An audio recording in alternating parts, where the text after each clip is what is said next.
Hey everybody, Tim and Julie here for Batman, the Brave and the Bold. Season 1, Part 2, Episodes 5, Day of the Dark Knight, 6, Enter the Outsiders, 7, Dawn of the Dead Man, and 8, Fall of the Blue Beetle. I just want to emphasize the titles because they don't always match up with what online says. So, as always, start from the top, work our way down. Episode 5, Day of the Dark Knight. For one, to start with, I was a little disappointed because the as I said the last time, there's always like the first team up and then the actual team up. Mm-hmm. The first team up was with Guy Gardner, who's the Green Lantern. I was like, this is going to be amazing. And no, the actual team up is with the Green Arrow, and we get Morgan Le Fay, we get Merlin, and then we get Jason Blood slash Entergan, who we saw in the new animated series before. I don't know if you even remember. It's been so long. That's okay. So time travel, magic stuff. What'd you think of this one? Meh. It was okay. This was, going to get, the Dark Knight. I don't know. It wasn't. Didn't do it for you? No. Okay. I like King Arthur, so stuff like that kind of interests me, and I was like, oh, okay. And like I said, I love Integran. I think he's a really interesting character. So that stood out to me. But so next, Enter the Outsiders. This is Wildcat, who is a former hero who's kind of on the older side, retired, and now he's like a boxing coach. It's almost like Mickey from the Rocky movies. And then he's fighting the Outsiders, which is Black Lightning, Mephisto? I don't know, whatever his name is, and Katana, going through all their different things. Mm-hmm. That one was okay. Him as a boxing coach, mm-hmm. He was good. And getting the three that you mentioned, mm-hmm. Kind of reforming them to get, I don't know, he brought him into the boxing academy and started, helping him out. So yeah, that was good. Episode 7, Dawn of the Dead Man, which is kind of a different take on the Dead Man character.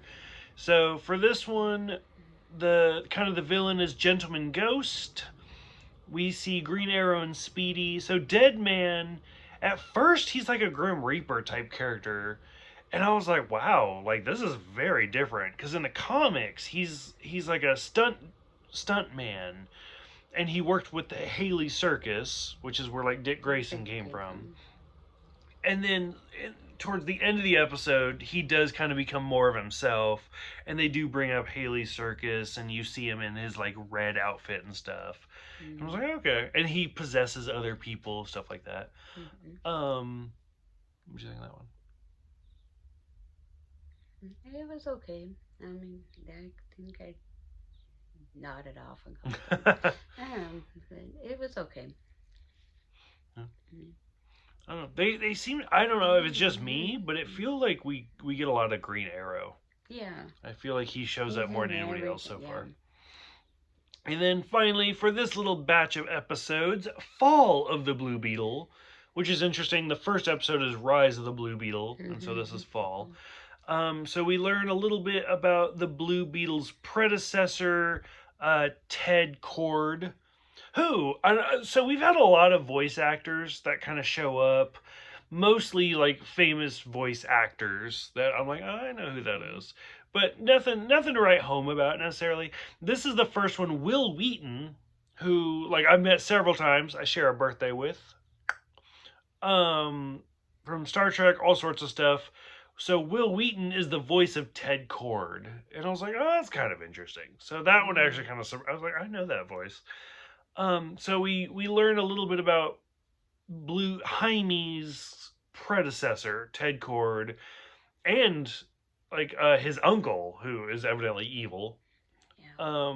So again, for me, who knows a bit about these characters, I've seen them in a bunch of other stuff. I've read the comics. So for you who doesn't know a lot about these characters, what are you thinking about like the Blue Beetle and stuff? Like, what do you think of this episode? I like this one. I like the Blue Beetle. I like how he was trying to figure, like you said, trying to find out about his predecessor and went to where was it? And I don't know, was it the island? Oh, okay. Went to the island and went down to the bottom and found all.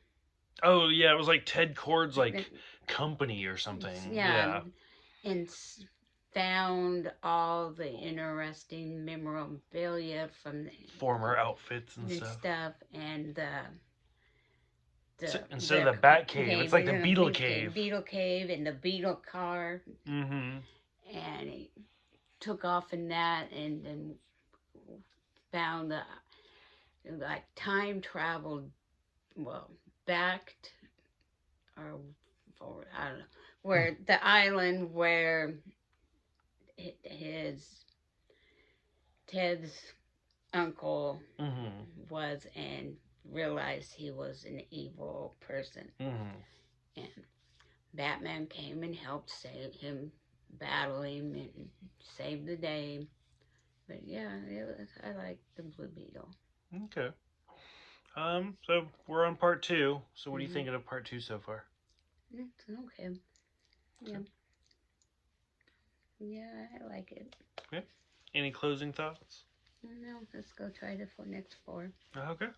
So, for those who have seen it, what'd you think? There's so many characters. Like, every episode, I'm like, oh my god, like, there's so much. Which is kind of funny, to go back to, like, 60s cartoons, where it's, like, 20 minutes of, like, one person just talking nonstop, and you're like, is he done? Like, is he done? And then in this, I'm like, oh my god, like, there's so much happening. So for those who have seen Batman Brave and the Bold, what did you guys think of these 4 episodes? What did you think Guy Garner, Green Lantern character? What did you think of the Green Arrow, Integran, The Outsiders, all sorts of stuff. I'm just going to stop. Thank you guys for watching. Thank you guys for subscribing. We will see you guys next time.